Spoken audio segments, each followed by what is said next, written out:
All right, so what would be like one thing you would tell someone who's coming up to avoid? Like maybe a mistake you made or a mistake you've seen other people make, like, drop some knowledge.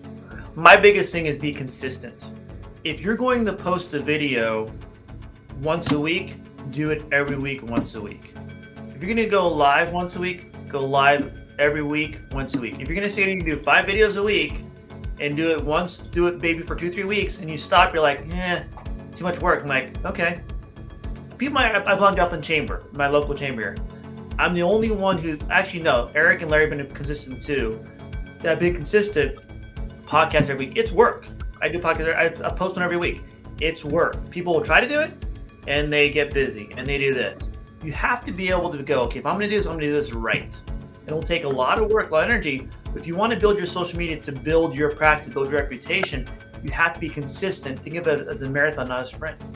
And as you put stuff out there, my hack is take that same content and post it, excuse me, not just on YouTube, but also on Facebook, on LinkedIn, on Instagram, on TikTok if you want, on Yelp, on Google. At that point, you hit everything all the time.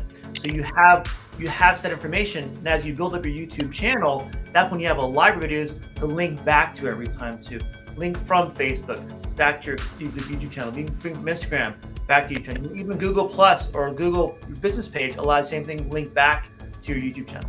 So you always have something, that rabbit hole, setting things up. I even go old school for my older patients, send a newsletter every month.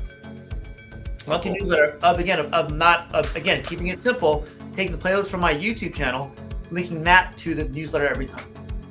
Nice. So, but be consistent with all your patients all the time so they see stuff when they're ready to see you, not when you're ready. When they're ready to see you, it's because they need a chiropractor because they hurt their back this weekend in a car accident. They're building a wall and they fell off the wall. Who knows? But they're ready when they're ready, not when you're ready.